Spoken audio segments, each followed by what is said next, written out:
sélection équipe nationale la ñuy dugg. waaw. sa première sélection. ak sa première sélection nu mu demee. sama première sélection en fait man joué naa U18 Sénégal. ba ñu joué U18 ba pare nag Angola moo ñu doo en finale xam nga ñun avant moom Angola moo nekkoon suñu bête noire. Bête noire. et après ndeysaan ba ñu jógee foofu rek dañoo nekkoon nañu 5 ou 6 jours yoo nga xamante ne comme dañoo defoon Coupe d'Afrique bu baax Sénégal après si la ñu dugal équipe nationale senior bi.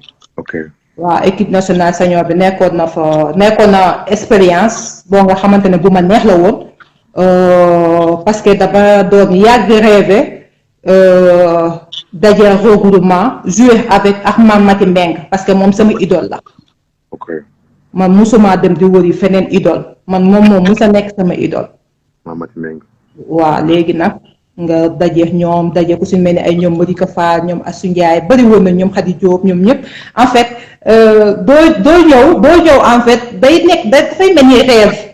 ñëwoo da nga naan man ñëwuma pour da ngay ñëw pour entraîner mais ñëwuma pour xëccoo place ça parce que da nga naan ni mais ñi ñoo ma dàq basket foofu comprendre nga instant boobu man xalaatuma woon sax ne damay jouer équipe nationale dama ñëwoon pour expérience xamanteex ñoom échangenteex ñoom ñu bari ba pare ñoo fa nekkoon doon fóot buñ demee entraînement ñëw jox ñu seen yére ñu fóot xam nga loolu léegi amatul équipe nationale yii genre Fatou Ndiaye bii nga xamante ne ay engrais dañuy làq xam nga ne ma sañu ma kaa jox sama équipement ne ko fóotal ma. non foofu booy di fóot day wax ñuy fóot. du coup ñun expérience boobu la ñu amoon déggaloon nañu suñu mag yi trop ba pare ñoom ñu nekkoon ku baax comprendre nga à chaque fois ñu ñuy conseiller ñu toppoon seen ginnaaw loolu nag ba tey jii nag vraiment rëccu wuñ ko.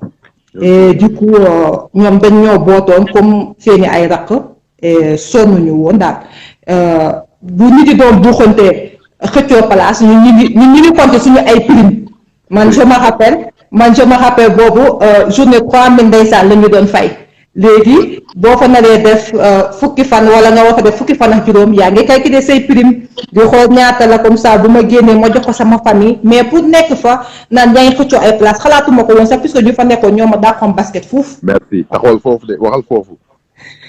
ma waxal foofu ci xale yi nga xam ne dañuy ñëw di xëccoo place ak affaire yooyu noonu lan nga leen di conseil en tant que. ah non mais place bi sax kenn moomu ko. place bi nit sax da ngay ambitieuse place bi kenn moomu ko. ba pare basketu léegi ak basketu avant bokkul. ñun suñu mag yi luñ doon basket xaju suñu bopp ñoom ñoo ñu dàkkoon basket foofu. ñoom ñoo mënoon si Afrique bi ñoom boo seetee ñoom lu ñu jël coupe d'Afrique ñun xaajoon jëluñu ko boo seetee Mame Mati Mbengue ñaata yoon la nekk coupe champion d'Afrique ñaata yoon MVP du coup ñun ñoom duñ leen mus a dab.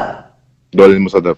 waaw duñ leen mus a dab du coup ñun dañuy mënuñu sax def ni ñoom mais dinañu essayer ba ñu suufeel basketu Sénégal parce que ñoom yóbbu nañ ko niveau boo nga xamante ne boo déggee ñuy wax les reines d'Afrique ñoom ñoo tax.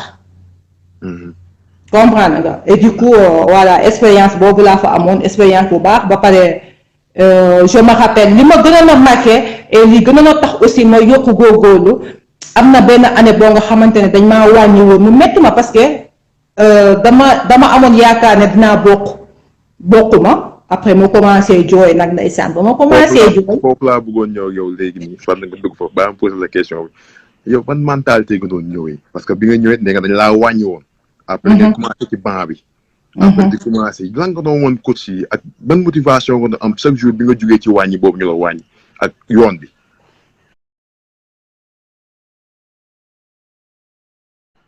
waaw au début comme bu ñu ma daan wàññi daan ma woon métti parce que dama naan ak fii aw ma fi place xalaatuma sax jouer fii comprendre nga su ma ñëwee yaa ngi fóot yaa ngi ramasser bali bu entraînement jeexee yaa ngi jël bouteille yi dem sànni ko forever mënuñoo expliquer lépp daal comprendre nga mais après ba ma demee ba am yaakaar ne fii xëy na mën naa am ma bokk xëy na. certes que ñu fa nekkoon ñoo ma d'accord basket et tout. sama première sélection ba ma wàññeewee woon nag metti woon na ma trop damaa jooy ba sonn. da nga jooy ba sonn. waaw ndeysaan après je me rappelle Mame Mati moo ñëw di ma nax mu ne ma bul jooy sa bis dina ñëw. mu ne ma sa bis dina ñëw wax jooju fàtte woon naa ko sax. ndeysaan. comprendre coupe d'Afrique bi passé moom si la ma fàttaliku loolu ma naan kii lan lay wax ni xëy na xam nga des fois mag dina wax ni du sori loo nga xam te yow gisoo ko. yow gisoo ko. voilà léegi. après moom dernière année wam en coupe d'Afrique ba mu demee ba ñëw ndax maa may mayo. ok may ma mayoom nag loolu nag gën maa motiver ma ne kii tamit du ma ko rusloo. doo ko rusloo. voilà loolu tamit gën na maa motiver à chaque fois su ma ñëwee équipe nationale aussi di góorgóorlu. donc yow mentalité boobu ak conseil parce que yow dama gis ni conseil da nga koy téye sa xol loolu nit wax da nga koy téye. mooy yoon. parce que am na xale yoo xam ne duñu déglu conseil. am na booyam da nga ñëw kii affaire yooyu mais yow dama gis ni da nga doon téye conseil lu am mag wax da nga koy téye. gis nga conseil bu la yokkulee du la wàññil nit ki bu lay déglu bu lay wax même boo xamee ne liñ naan puso xale mun na koo for mag mun na koo for même boo xamee ne sax lu muy wax teguwul mais déglu ko. ba pare ñun suñu mag yooyu parce que si ñoom la fekkee baax. et lépp luñ ma doon wax tey dama koo gis rëccuma ci dara. dama leen nangul woon damaa dem bootu seen ginnaaw du leen fóotal di leen defal lépp ba tey alhamdulilah. nit sax da ngay am conseil munoo demal sa xelu bopp kase. comprendre nga te pour nga am conseil da ngay dem jël kenn wala ñaar def ko sa mag def ko sa idole à chaque fois di ko laaj conseil mu lay teg si ay yoon yu baax je pense que loolu boo ko defee dans la vie doo sonn. doo sonn. waaw parce que ñoom ñooñu xàllal yoon bi ñoom ñooñu won yoon bi. xaar ma xaw a dugal sam tuuti question gars yi mu ngeen posé seen question mais question bi nee na numéro 10 bi fu mu jógee. Fatou bu mu posé question de moom day génn gaa. moom garaaw bu question bi nu ko dugal mais nee na numéro 10 bi fu mu jógee. bii donc laa koy dugal mais yeneen question yi nu ma ko dugal. ah ñu ne numéro 10 bi fu mu jógee. waaw. numéro 10 bi dama yàgg bëgg a sol numéro 10. ok. ba ma ñëwee équipe nationale après Adama Diakhaté moo doon sol numéro 10. léegi en 2005 moo nekkoon sama première sélection ma demoon Nigéria joué ji moom Adama nekk fa woon. si la continuer numéro 10 bi après 2007 nag moom bokkaat sélection ma daal di jël après ñu ne ku nekk dernière campagne maillot bi nga joué moom ngay joué. waaw léegi man comme c'est moom sama mag la jox naa ko cër ma jël numéro 10 ma jox ko mu ne ma déedéet yow yaay sama raq sol ko mu ne ma comme bii passé solal nga ko ba nit yi ñu commencé la cee xam. te man bii mooy doon sama dernière campagne je me rappelle boobu en 2007 ñu ñoo organisé woon Coupe d'Afrique Sénégal mu ne ma solo numéro 10 bi fa laa continuer nag di sol numéro 10 bi. 10 bi et je pense que tu l'as bien représenté numéro 10 da nga ko représenté ba mu mat nga jox ko cër beeg àq bi nga ko jox ba mu mat ci laay dugalee photo bi comme ça nga xool ko. gis naa ko xool non bii moom gaynde gi yaay gaynde gu jigéen gi nee nañ gaynde gu jigéen mu gën a soxor gaynde gu góor mais dafa nekk dëgg. mais asu lii laa lay may lii mooy sa palmarès bi nga am. équipe nationale. je pense que lii war na laa neex boo ko gisee.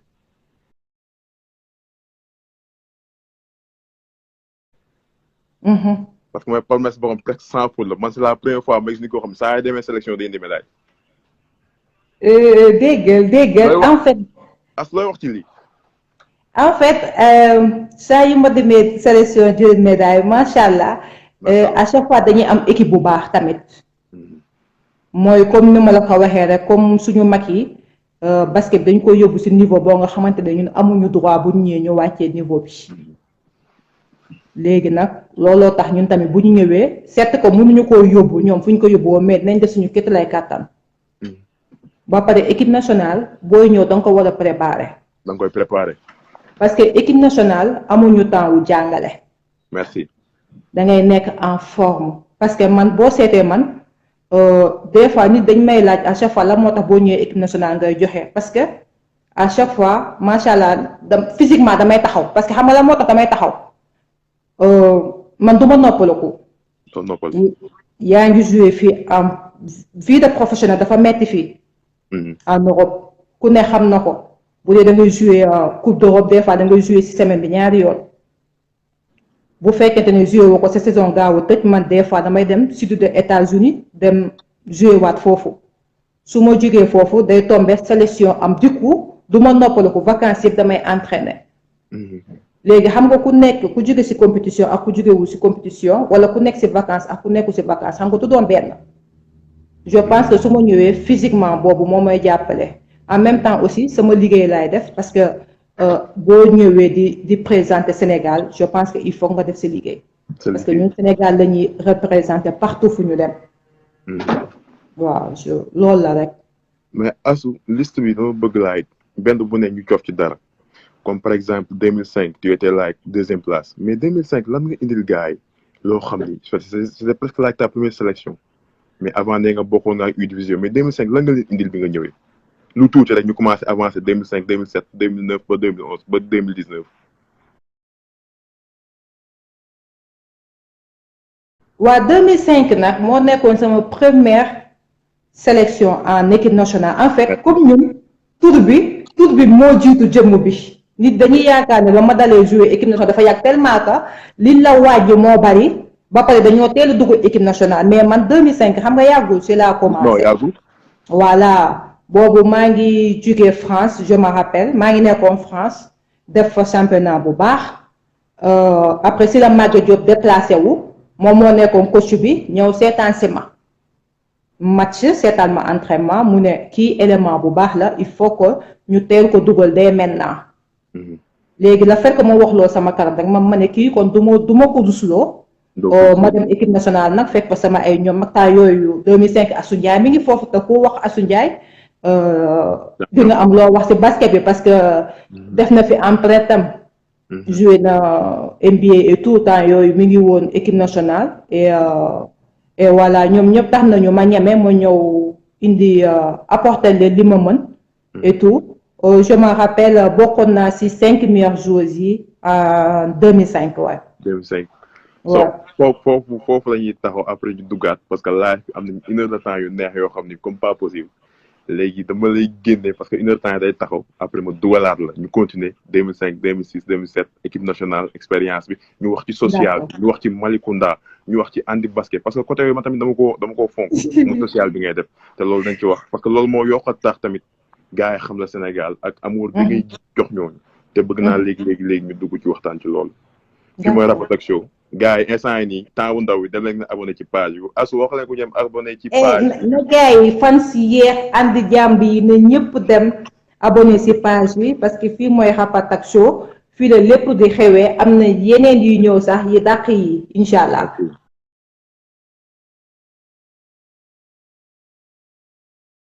waaw gaa dina YouTube ngeen abonné Rap Attack Show foofu la affaire bi ne xam nga ñu yéegal affaire bi tey journée Astou la ñu xool like baar bi fa la nekk mi ngi ci 320 abonnés ñu xool tey Astou ba ñaata la koy yóbbal. Astou day yëg de. nañ abonné ci page bi rek. ok neex na bàyyi ma génn dugalaat la. d'accord. jaajëf.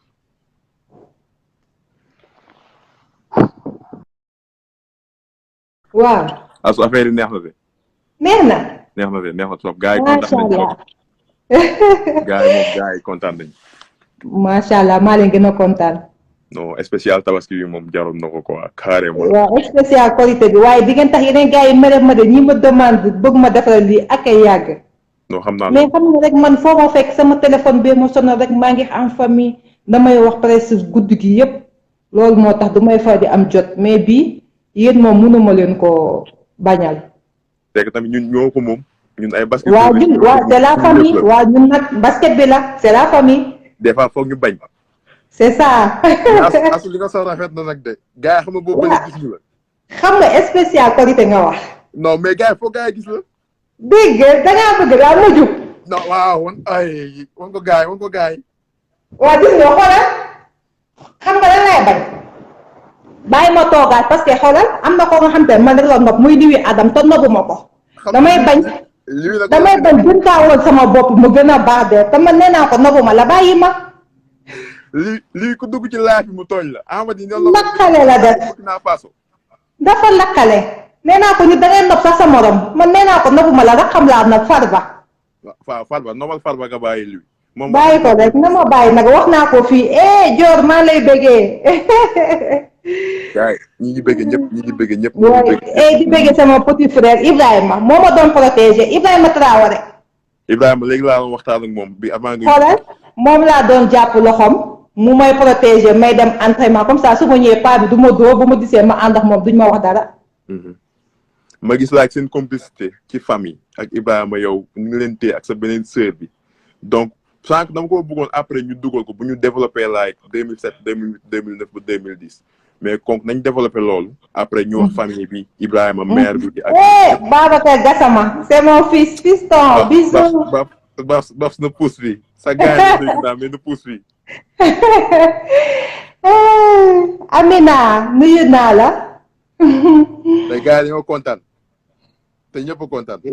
Ibrahima Traoré bàyyi ma may la bër tudd sa tur tuuti maa fi Ami Ndiaye nuyu naa la commentaire buñ ko toppee duñu waxtaan. non duñ ko toppee duñu waxtaan de. duñu waxtaan béykat astu. mais waaw Ousmane léegi 2005 ci nga ñëw nga imposé wu nga indil Sénégal dara. joué ba bokk ci 5 majeurs yi n'est-ce pas. waaw boobu c'était en 2005 waaw Nigéria. ok mais 2007 la nga leen indil bi nga ñëwaatee.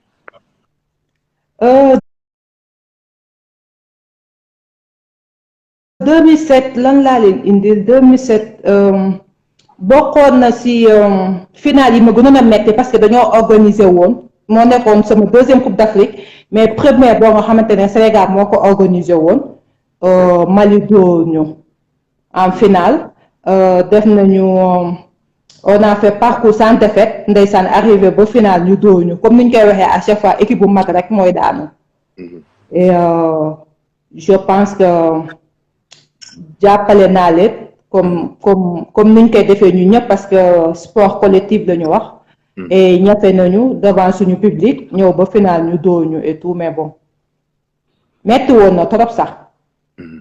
année suivante moo nekkoon 2009. waa année suivante moo nekkoon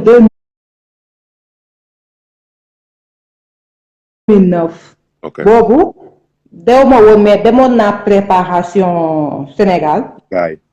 waaw def préparation bu baax sax macha allah 2009 nag damaa jàppoon de non su ma demoon. da nga nekkoon forme. su ma demoon Coupe d'Afrique dinaa toj foofu de.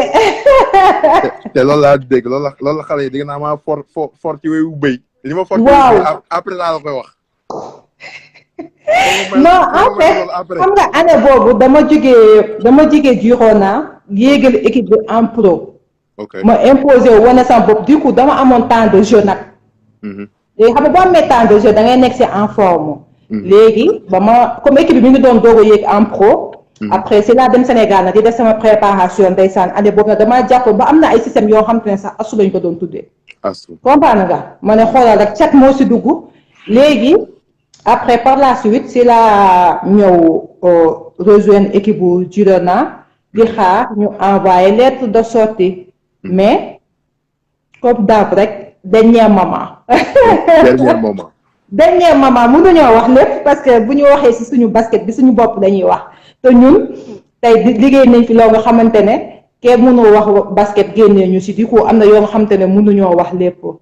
mais lu ma mënoon a wax rek sama ñàkk bañ a dem bi mooy lettre bi moo jéexoon a ñëw. en 2009 parce que lettre de sortie bi il faut ñu envoyer ko 1 mois avant.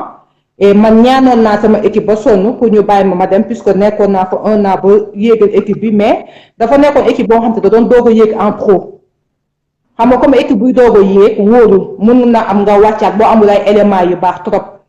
léegi par la suite nag dawuma. demoo. waaw loolu moo tax. léegi ñu dem ci année suivante foog ma dugalaat affaire parce que affaire dafa guddi foog ma dugalaat ko muy 2011. waaw 2011 vice champion d'Afrique fan la woon Mali. Mali la woon waaw. waaw Mali boobu tamit dañoo amoon équipe bu baax macha allah ñun moom Sénégal à chaque fois rek dañuy yóbbu suñuy meilleur et tout. Mali moo organisé woon. waaw Mali tamit nag musuma faa gagné loolu tamit nag bokk na si lu may metti yëpp. foofu moom yoon la nga gagné fa parce que gars yi dañ lay jaawale ak waa Mali. waroon naa fa gagné parce que yow Ousmane gis nga bu ma demee Mali ni may sodduwee dañ may saaga ba may bëgg a dee parce que rien que sant bi rek dañ naan mais kii bambara la. ma ne leen je suis d'origine malienne mais je suis sénégalaise. puisque Sénégal laa juddoo. ba si yàgg sax damay mujjee xuloo ñoom ne leen waaw man sax maataa mu nekk sénégalaise bàyyi leen ma mais xoolal puisque dégg naa bambara damay jouer sax di dégg ñu may saaga. comprendre du coup yooyu dama fay bëgg a gagner à chaque fois mais yàlla def na musuma faa gagner boobu aussi amoon nañu équipe bu baax macha allah mais suñu bête noire moo nekkoon Angola ñu dem ba en finale Angola dóor ñu. foofu lan laa fa indi woon foofu waaw meilleur 3 points loo nga xamante ne damaa tiit sax parce que man duma avant daal ma woon sànni 3 points. foofu bëgg naa fa poser question bi après nga yeggale ak moom parce que avant dañoo seetlu yow ci biir nga doon jouer doon woon sànni 3 points da ngay jàpp pénétrer jàpp dagg jàpp dugg. mais après conférence 3 points bi nan la ñëwee yow ba gars yi déclaré le meilleur 3 points shooter. c'est parce que xam nga lan moo tax. xam nga ba ma nekkee Sénégal dama doon bëkkante jaay doole ñëw dugal am 5 fautes dem toog fee du ma sax eggali match ba far. léegi ba ma ñëwee Europe. xam nga fii lépp dañ la koy jàngal. Sénégal sax dañ la koy jàngal mais fii tubaab yi bu ñu xamee ne kii day déborder rek damay ñëw rek gars yi taxaw ma yëg seen kaw rek faute. daal di dem toogee ne am 5 fautes léegi du coup comme daan loolu nag motivé na ma aussi. si li yokku tax ma sànni léegi jours yoo nga xamante ni dañoo am repos. ñu ne entraînement amul ma damay jël sama bal dem salle di sànni. dama daan def ay 500 shoots le matin 500 shoots le soir journée lëmb bu dee aw ma entraînement. amoo entraînement. waaw du coup foofu laa jàngee sama sànni puisque Sénégal li ñu doon sànni bëriwul. parce que dañuy bëri déjà entraînement ba pare ñaari panneau rek xam nga mënoo faa travailler sa adresse. tu ne peux rien faire. c'est impossible voilà du coup. par la suite ba ma ñëwee Europe nag loolu motivé na ma ba ma dem jàngi sama sànni sama shoot après par ma grande surprise nag 2011 ñu namee ma loolu man sax damaa tiit ba ñu ma ko joxee trophée bi sincèrement parce que 2011 Ndeye Sène dafa def championnat bu baax ba pare moom mi fu mu taxoon rek 3 points moom ma nga ca macha allah tu vois. ouais. mais as foog ma dugal li gars yi wax commentaire bi dama koy may rek mais gars yi nee nañ xale yi surtout ay ñoom ay basketteurs lañ. nee nañ des fois foog nga wax problème yi parce que problème boo ko waxul solution du am te ñoom bëgguñu ñu ñëw te solution boobu noonu fajuñ ko donc question la boo xam foog ma waxoon la ko pour nga dugalaale ak moom ñu continuer mais asu ban waaw. 2013. médaille bi dégg naa métti na la de bronze bi. 2013. médaille bronze bi métti woon na la. torop sax. mais nu mu demee médaille bronze bi. en fait nu ma ko mënee expliquer amoon nañu entraîneur bu baax nag. ok muy Pa Moussa Touré. certes que après joxuñu ko sansam mu continuer parce que Sénégal dañoo bëgg résultat tout de suite duñ la jox sa sens mais je pense que buñ ko joxoon sansam dina am nu mu doon defar équipe nationale. bi ñu doon doo ko jël équipe bi. xamuñu woon trop am na yenn choses yoo xamante ne xamuleen woon trop parce que des fois entraîneur aussi foog nga xam say joueuses comprendre nga.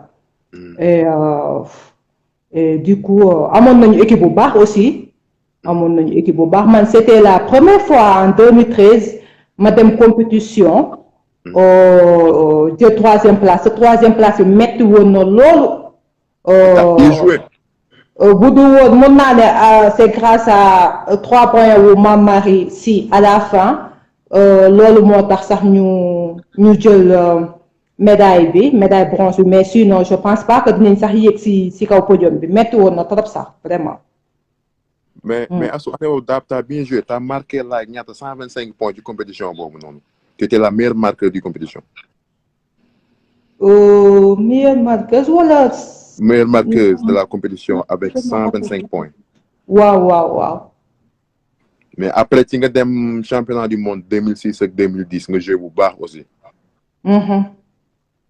donc ñu wàccaat 2015. gars yi nañ bu dul woon 2013 doo leen gagné 2015.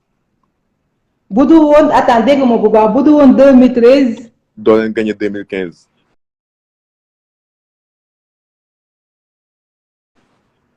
ah ouais. parce que gars yi bu doon amoo leen like médaille de bronze bi comme ça mentalité boobu ngeen ñëwaatee xeex bi ngeen ñëwaatee ba gagné like 2015 coupe d'Afrique mondiale bi. non pourtant parce que comme coupe d'Afrique am na 2 ans je pense que boo paree foofu rek après des fois nag dina métti trop mais il faut savoir tourner la page parce que après da ngay ñëw fii jouer en Europe 1 an après delluwaat équipe nationale jouer waat tu vois.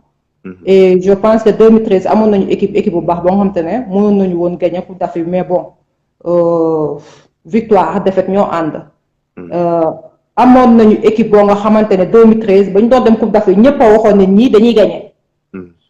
te 2015 ba ñuy dem coupe d'Afrique ba ñuy dem gànnaaw gi yëpp dañu naan ñii duñ fa gagner dara te pourtant ñun ñoo gagner ñoo nekk champion d'Afrique. merci. comprendre nga du coup voilà affaire yi des fois doo comprendre. boo gisee 2013 ñun kenn dooruñu benn match de poule. dañoo ñëw ba quart de finale la ñu éliminé. merci. te 2015 boo seetee dañ doon nañu ñaari yoon match de poule. ñu xamuñu woon sax ndax nañ qualifié pour mën a jouer quart de finale et tout yàlla def 2015 ñu daal di gagné. nga gagné 2015 gagné 2011 gagné 2007 loolu yëpp di ay médailles d'or yoo xam ne yaa ko mu nekk lu nice 3 médailles d'or 5 médailles d'argent benn médaille de bronze mais grawul ça fait partie du palmarès. mais 2019 Sénégal bi accueil bi leen Sénégal yi accueillir Arena foofu nu mu mel. waaw balaa may ñëw si 2019 damay ñëw tuuti rek si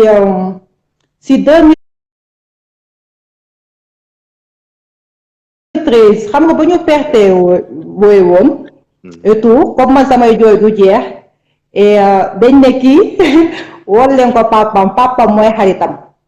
comprendre nga léegi ba ñu woowee sama papa mënuma woon sax wax ak moom parce que dama doon jooy.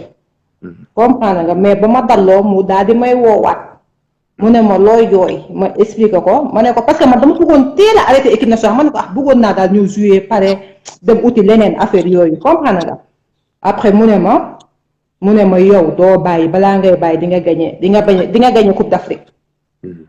paa bi waaw en 2013 dama ko paa bi wax téléphone comprendre nga moo tax nag ba ma ñëwee 2015 ma gagné affaire bi nekk na ma lu ma marqué trop loo nga xam te ne neex na ma ci sama palmarès yi ma mus a gagné yëpp boobu moo ma ci dàqal parce que sama papa daf ma ko waxoon en plus ba ma koy gagné moom nekku fi woon du coup jooy naa mbégteel ndax li ma ko gagné jooy naa aussi parce que moom fekkeewu ko parce que ñaanaloon na ma ko tu vois et 2015 du lu may fàtte quoi. du looy fàtte. waaye daf ma marqué trop bañ naa ko ba maye boobu sax dama ko cadré def ko sama néeg et tout. mooy mayo bi. that's something like affaire bu gaaw la. bu garaaw. affaire bu gaaw la bi man li nga wax ni sax man dafa may jàpp. je te jure. du coup à chaque fois su ma gagné trophée damay am lu ma sama xel day dem ci moom même en 2017 ba ma demee Bamako. yes trophée MVP yi ma fa gagné et tout ñu jox ma ay montre de marque ndeysaan ba ma demee yéeg ci podium bi ñu war maa jox trophée bi ba ma xoolee mu doon montre rek mënatuma téye sama bopp ma commencé jooy voilà ma ne lii paa bi bu fu nekkoon ndeysaan moom laa koy jox boo seetee montre yi sax mayew ma ko maa ngi koy bàyyi foofu meuble ne paa bi moom moo ko moom malgré que nekku fi da di yoo nga xamante ne daf may touché trop parce que lépp lu ma doon wax tey fekkeewul dara tu vois et waaw je pense que je pense que dañuy jàll fii ñu dem si leneen balaa émission bi di yàqu parce que sama ok may baax nañ dem ci sa bëggum Sénégal balaa ñuy delluwaat arena foog ñu dugg fa mais Astou dañoo gis ni like lépp lu taxaw si monde bi bu Sénégal wootee da ngay dem waaw ok développé ma foofu man awma lu ëpp Sénégal ok Sénégal laay ndam moom laay tiitaroo boo seetee su ma ñëwee fii même championnat yi ma fi def damay représenter Sénégal parce que bu ma fi defee ay match yu baax wala ma def fi sama empreinte kenn du wax Astou dañ naan la sénégalaise loolu rek c'est une fierté merci waaw du coup ku ñuy woyal hymne national doo n'importe qui merci boo demee dangaa war a jox ak bi ak gëdd bi ko moom parce que ñun buñ demee Sénégal ñëpp a jug taxaw Sénégal yëpp topp suñu ginnaaw et du coup dañ ko war a préparer mooy comme li ma wax sànq rek équipe nationale booy def dama koy préparer parce que amuñu temps wu jàngale man saa yu may dem équipe nationale dama koy préparer boo seetee même mondial bi avant may dama dem ba États-Unis def foofu samay entraînement yu baax préparer ko parce que bëgg naa à chaque fois su may ñëw sénégalais yi ma jox leen dara merci ba pare sama raq yi ma àndal ma jox leen un bon exemple merci wan leen yoon bi parce que mënuma nekk ci équipe bi nekk fa mag ba pare xale yi du ma leen won yoon bi wala du ma joxe un bon exemple waaw man Sénégal moo ma gën a looy gis merci Astou Sénégal moo ma gën a looy gis parce que boo seetee damay jël benn exemple rek gis nga en 2015 pour te dire amoon naa contrat bu mag Chine déglu li ma lay wax xam nga Chine ñëpp xam nañ dañuy fay voilà amoon naa fa mois 20 000 euros par mois li ma lay wax nii xam nga loolu bu doon bëgg xaalis rek damay bàyyi équipe nationale damay dem mu tombe équipe nationale woo ma mais man dama préféré dem équipe nationale ndax bëgg réew bi ma bëgg ndax bëgg gi ma bëgg Sénégal ba pare tey jii su ma demul woon tamit dinaa ko rëccu parce que ba ma gagné 2015 ba tey champion d'Afrique boobu ba tey gagné tuma kon dina am lu ma metti trop sama vie parce que pour man nekk fi tamit ci Europe bi gagné fi trophée bu nekk wala nga dem ñu naan la kii moo nekk meilleure marqueuse dans l'histoire d'Afrique nekkoo champion d'Afrique aussi ça sert à rien du coup moi je pense que j'ai fait une bonne choix parce que après am na ñu ma ko doon ñu dama ji Astou da ngaa dof xaalis bu bëri boobu yëpp nga bàyyi ko fi mais bon yooyu yëpp bëgg sama réew looloo tax ma def ko mais du leneen te tey jii aw ma ci benn réccu bu doon dama ko war a defaat dama koy defaat waaw Astou loolu respect total la wane nga ni xaalis bu ñu la mën di fay sa réew moo ko gënal lépp lu ñu la mën a tegal sa réew moo ko gënal sacrifice yi ngay def pour Sénégal gars yi dañ koo gis sacrifice yi ngay def pour sa réew pour xale yi di leen encadrer nekk seen mag jàngal leen di leen won yoon bi di leen tette naan leen fii ngeen jaar parce que Astou foofu bëgg naa fa ñu taxaw parce que boo xoolee NBA wala nga xool États-Unis joueurs yu mag yi ay marque lañ ay brand lañ noonu lañ leen di woowee parce que joueur bu mag mën na gagner équipe benn joueur mag benn LeBron James mën na gagner équipe benn Michael Jordan mën naa gagner équipe mais yow loolu nga ci Sénégal yow brand nga marque boo xam ne fierté la da nga ñëw taxaw ok Nigériens yi tiit nga ñëw taxaw Mozambicains yi tiit nga ñëw taxaw Maliens yi tiit ñëpp tiit seen coach mi ngi xool nan la lay empêché nga sànni di xool nan ngay def ba Astou du dugal loolu yow pression bi yëpp ci yow lay nekk yaa ko yenu loolu mooy permettre ñeneen ñi di mën a dugal ñeneen ñi di mën a marqué ñeneen ñi di mën a scorer même boo joué wul am 9 points wala am 10 points ñeneen ñi am 30 points yaa tax ñu am loolu Sénégal xamuñu mentalité boobu xamuñu loolu c'est ça may bëggoon a ñëw foofu li nga wax am na solo trop parce que comme ni nga koy expliqué nii man dinaa toll foo nga xamante ne sama présence ci biir terrain bi dafay am solo même su ma dugalul comprendre nga parce que boo muy man muy am na yeneen joueurs yoo nga xamante ne aussi c'est pareil seen présence dafa am solo ci biir terrain surtout meneuse aussi parce que boo déggee ñu naan coach bi terrain meneuse moo tax comprendre nga du coup am na ñoo xam te bu ñu comprendre dañuy xaw a frustré surtout nga bokkoon nit benn poste comme affaire du jigéen mun na ne ah kii même bu kii dugalul pourtant nekku si match bi mais moo nekk si bi terrain bi en fait c'est pas ça il faut pas que ñuy xooloo gis nga nit ku nekk rek sa temps dina ñëw. merci avant man samay mag yi ñoo fi nekkoon. merci anamu tey dem nañu man damay def sama empreinte damay dem ñeneen ñoo fi nekk mais na gis-gis bi rafet na nettali bi rafet. merci Astou. comprendre nga. parce que il faut ñuy xam ne sama en fait man su ma nekkee si bi terrain bi su ma sampoo rek défense bi yëpp a ñëw day permettre sax même su ma dugalul sax ñeneen yi dina dugal. en fait il faut que ñun des fois joueurs yi ñu comprendre loolu. xamuñu ko des fois quand que comprendre ñu loolu détails yi ndaw yooyu daf ñuy baare su lu bari parce que équipe nationale ku ñëw bëgg nga wane sa bopp ku ñëw bëgg nga jouer mais am na compétition am na fooy toll yow li may wax xam nga ci dara mais tu joues à 7 à 8. à 8 tu ne peux pas tourner à 12. non. comprendre nga. et du coup loolu dafa am solo. waaw. parce que li nga wax ñëpp xam nañ ko ñu ngi koy valider commentaire ñu ngi naan c'est très important ce que tu dis parce que boo xamee basket parce que ñun dañoo xam basket. yàgg nañ ci basket ça fait plus de 10 ans ñu ci gerte basket bi. donc li ngay wax ni moo tax. ba pare sax ñun dagguma la sax suñu ba par exemple man bokk sama place équipe nationale dama koy liggéey avant may dem. merci du question que damay dem rek ne même su ma dugalu moom maay jouer c'est pas ça mais damay nekk si Europe bi wane fi sama empreinte. damay jouer fii en pro. te bu saison bi tëjee cinq meilleurs joueurs yi du ma ci génn. foofu laay njëkk a gagné sama équipe sama place équipe nationale. te su ma nekkee vacances nii ma xam ne compétition équipe nationale am na damay dem ma préparer wu feneen soit maay dem sud de États-Unis soit maay dem États-Unis soit si Europe bi maa ngi fay entraîneur di préparer wu parce que man aw ma lu dul basket jànguma comme ni ma ko waxee sànq basket bi laa bëgg. dama koy jox akam ba mu mot sëkk. comprendre nga munoo maa comparer ak beneen joueuse boo nga xamante ne par exemple day jouer Ligue 2 wala Ligue 3 ah bëgg a ñëw mais looy def il faut nga topp si ginnaaw asu rek loolu rek la mën a demee mais tant que comprendre ñu loolu des fois yenn détails yu ndaw yooyu daf ñuy xaw a sonal tu vois.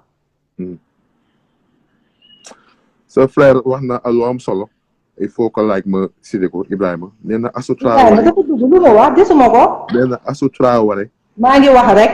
bëggum Sénégal sax moo tax ba léegi bëggul sax jëkkër ndax Sénégal sacrifice bi ma ko jar Sénégal amour bi ma ko jaral Ibrahima jot a sànq lu laa doon wax Astou développé ko sa frère moo ko wax.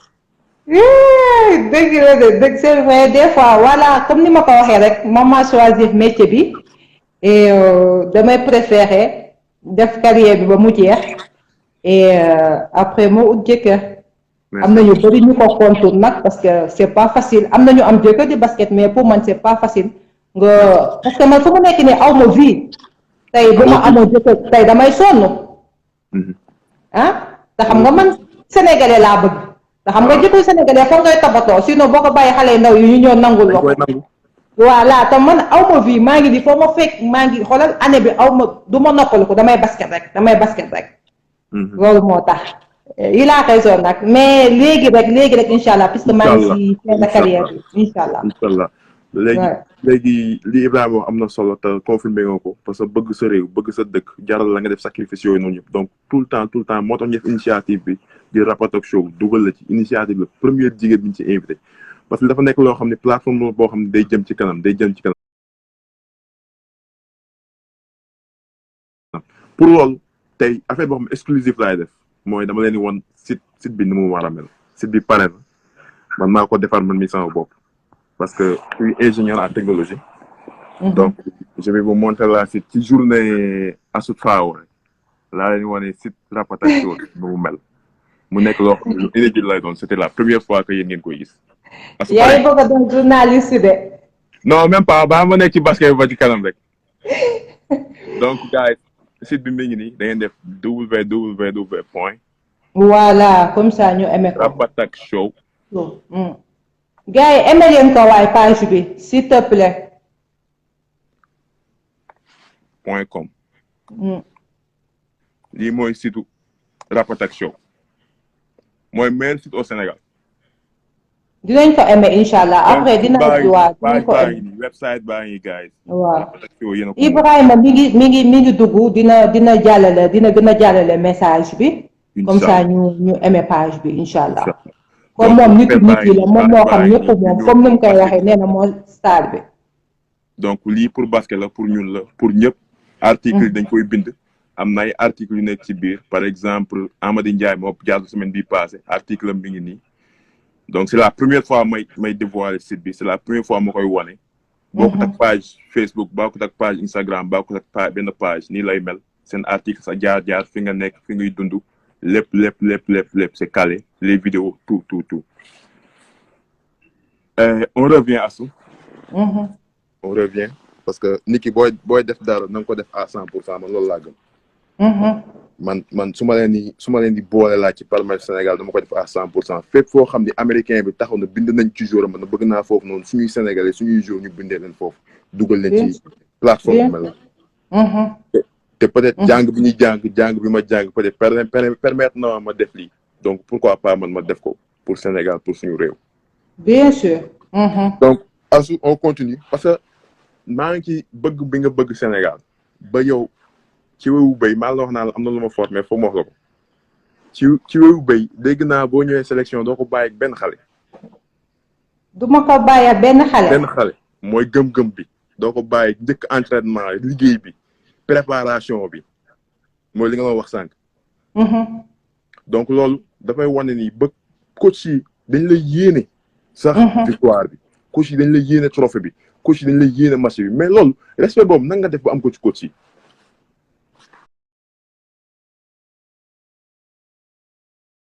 respect boobu en fait gis nga soo bëggee ñu respecté la yow yaa njëkk jox sa bopp respect déjà boo ñëwee ko si lu ñu lay laaj nga jox ko nga def ko ba mu mat parce que man mënumaa ñëw entraînement di naan entre guillemets da ngay jaay la star du ko si bi di laajte doo ko def man war naa nekk la première personne boo nga xamante ne entraîneur bi lu muy laaj rek man war naa ko def parce que su ma entraîné bu bon xale yi dañuy def pareil parce que man maay joxe exemple bu baaxul et comme lépp lu ñu doon def dama si daan dem 100% comme ni nga ko waxee dama ko bàyyee xale yi comme ñoom duñ ko bàyyee ak man et tout entraînement dama joxe 100% lépp lu ñuy laaj ma jox ko et je pense que respect boobu rek lañ ma delloo loolu kese la merci Astou leer na mais foog ñu delluwaat Sénégal 2019 parce que Sénégal yi ni leen accueillir seen dëkk arena ngeen ibbi ko Astou loolu nan la def man dama am gàcce xam nga lu ñu naan gàcce non bu wax loolu wallaahi yow affaire bi non man affaire bi daf ma jëlee kaw surtout final bi non final bi ba ñu ñëwee ñu ne bus bi taxaw supporter yi yépp foofu lañ leen fekk pour ñu dugal ñu en fait dafa mel ni lan laa doon sentir foofu comme ñun dañu war a dem guerre ñu ñëw di ñu jox arme nañu dem leen préparer wu dem leen xeexi affaire boobu touché woon na ma trop sama xol bi tooyoon na trop gis nga ni ma amee caractère noonu laa gaawee jooy sama xol bi tooy et rien que ça rek rien que loolu rek man bëggoon naa gagner Coupe d'Afrique bi vraiment parce que gars yi taxawu nañu parce que man au début man dama tiitoon parce que man saa yu ma doon génn ci média bi di wax dama doon lancer appel pour nit yi ñu seetaan suñu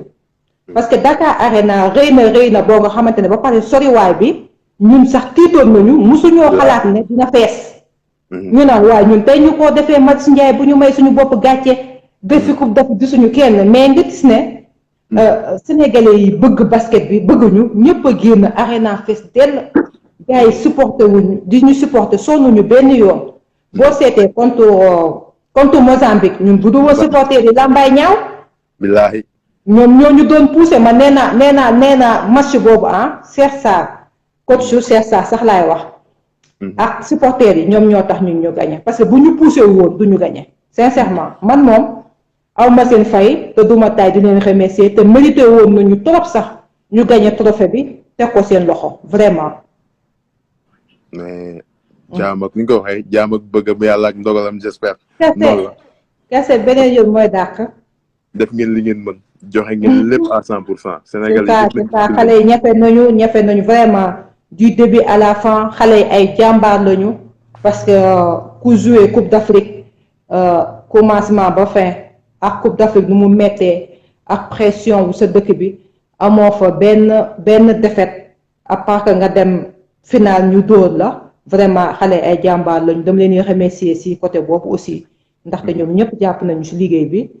di leen wax ne je pense pas que aussi sénégalais jéppi nañu parce que bu ñu jéppi woon même ba ñu perte final bi ñëpp ñu doon tàccu ba pare président Macky Sall yëkkati xaalis bu rëy may ñu bu ñu jéppi woon wala ñu wone fa naka sudul noonu loolu yëpp du leen ci fekk vraiment di leen wax ne ñu gën a yokk góorgóorlu ku ci nekk fi nga nekk aussi nga préparer Coupe d'Afrique parce que Coupe d'Afrique dañ koy préparer.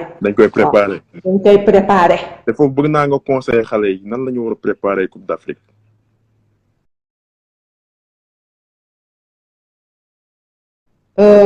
wax leen ko. waaw en fait Coupe d'Afrique métti boo nga xamante ne ànd ak pression boo ko préparer wul doo dem parce que bu fekkente ne par exemple da ngay jouer fii en Espagne des fois sa saison day gaaw a tëj. te saison bu gaawee tëj mën nga toog ay 3 mois 4 mois toog di xaar équipe nationale. loolu boo ko defee pertement bu bari la ci yow. du coup looy def da ngay doon nit ki lépp looy def dañ ciy nekk professionnel bu mu jeex. merci. nga jël ci sa xaalis fay ci sa coach mu lay préparer physiquement musculation lépp sànni tout nga préparer ko comme ça boo ñëwee équipe nationale nga taxaw mun a am loo teg ci loxo sénégalais yi aussi. tu vois parce que équipe nationale amuñu temps di fa jàngale. amuñu boobu temps da ngay ñëw booy ñëw day fekk nga pare c'est lépp pare. amul. waaw ba pare équipe ba pare Afrique dafa metti. waaw dafa metti. mais asu Sénégal Mozambique ban yëg-yëg nga am.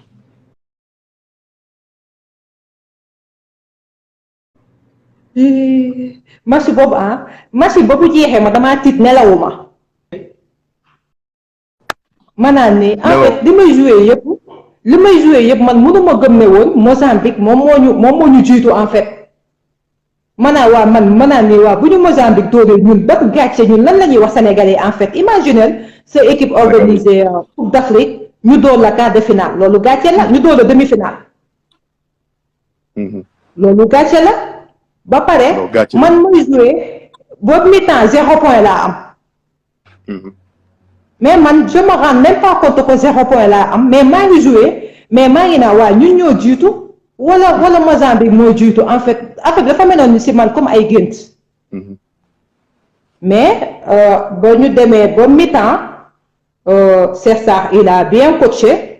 et vraiment moom tamit dama koy remercier si côté boobu. parce que des fois am na match fu muy toll rek boo yuuxuwee say joueurs dañuy frustré.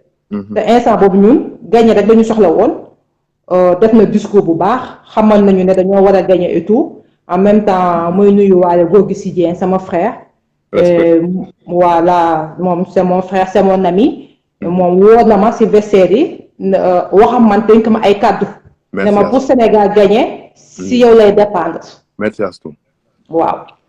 côté boobu dama ko si remercier parce que man xalaatuma woon sax loolu après si la demaatee mi-temps gis ne man ndekete 0 point laa am nii xeex rek après si lañ defee noonu réunion daal ne xale yi lii mun nañ see génne xeex rek moo ñu siy génne après si lañ ñu fippu tegal leen zone presse public bi jàpp si xale yi ku nekk tamit jàpp si yàlla jàppale ñu gagné.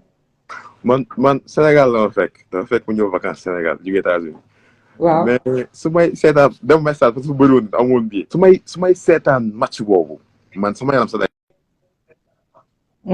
daw tant que joueur basket koo xam ne yàgg naa basket ma xam ne bi nga ñëwaatee Sénégal dong la ñor yéen a ngi xalaat seen papa ak seen yaay yi leen di seetaan yéen a ngi xalaat public bi nekk ci kaw jom ak fula doo ngeen gagné ba xeex ba gagné match boobu kase loolu kase la parce que man maa ngi xalaat ma ne mais bu ñu dóoree man dama doon wax man bu ñu dóoree man du ma ñibbi damay jënd billet rek ma jaaree noonu Europe dem parce que am naa gàcce waxuma la suñu waa kër sax looy wax sénégalais yi ñu dóor la demi-finale nga organisé certes que victoire ak défaite ñoo ànd mais bon Coupe d'Afrique buñ ko organiser dañ ko organiser woon pour gagner organiser wuñu woon pour ñu dóoñu finale wala demi-finale tu vois moo tax match boobu ba ñu gagné nelawuñu dañoo réunion ci benn néeg di waxtaan suñu biir ku nekk naan gëmewoo ko woon ñu naan nag lu gën a metti nag jàll na léegi li des rek mooy yëkkati coupe bi tu vois mais bon merci like mooy li nga wax ni mooy li ma bëgg a ñëwaat je pense que amoon na benn du ma ni polémique benn malentendu bu amoon je pense que Malal Junior Ndiaye moo ko defoon mu ne Malal te mu nekk like TFM moo ko defoon mooy sànq li ma lay expliquer ci ginnaaw ci joueurs yi nga xam mooy Vince Carter mooy LeBron mooy Michael Jordan ñooñu xam ne ay piliers lañ historique parce que yow sa message xale yi dañ koy déglu sa équipe nationale boo ne xëy nañ ju xeexandoo ñëpp a lay topp parce que yaay génn jigéen bu mag bi donc moom muy expliqué ne sàngara li muy gën a màgget di gën a neex sàngara li muy gën a yàgg di gën a neex parce que loolu vérité totale la dëgg la parce que yow genre jour yooyu nga sa expérience dafa ñëw sa mindset dafa ñëw lépp looy xalaat dafa ñëw mën nga conseiller xale yi kii bu defee lu bon xam nga noo ko mën a approché ne ko nii kat juñ koy nii ak nii ak nii ak nii ak nii ak nii nañ teg zone presse nañ presse meneur bi nañ def léegi léegi même coach yi yaa ngi ëpp expérience ci biir équipe nationale mais da nga leen jox seen respect ñoom jox sa respect nga xam ni ngay diriger équipe bi.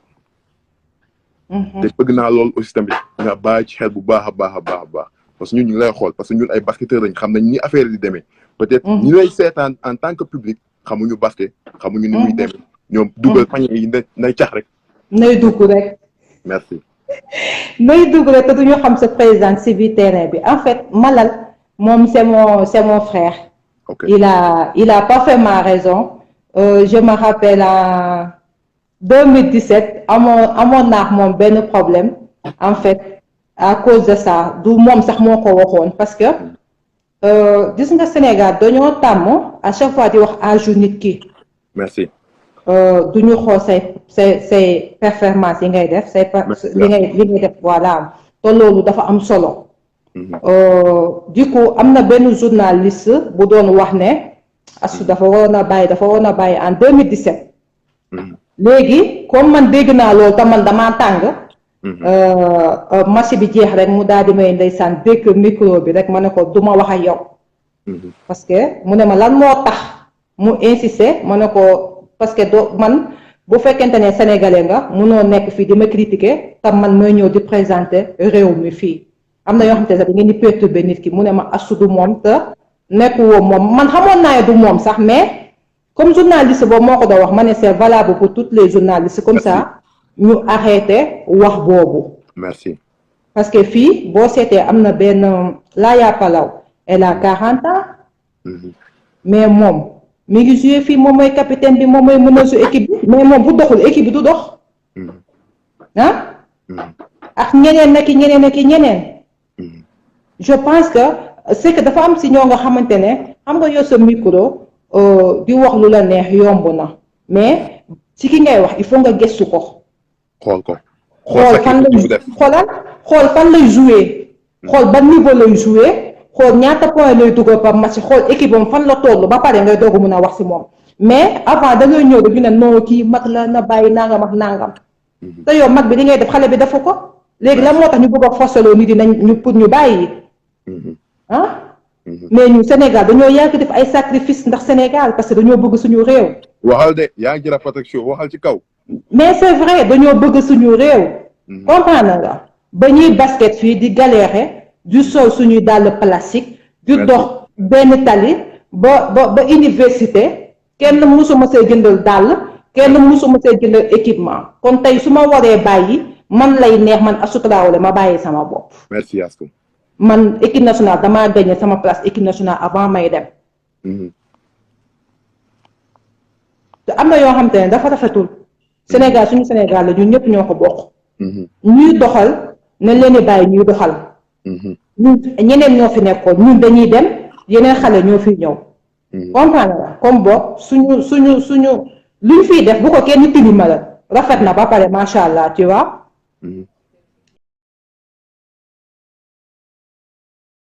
et je pense que loolu aussi dafa am solo nit yi ñu xam ko comprendre nga parce que toog sa dugg naan na diw bàyyi màgget la te yow xooloo lu diw di def loolu dafa yomb en fait.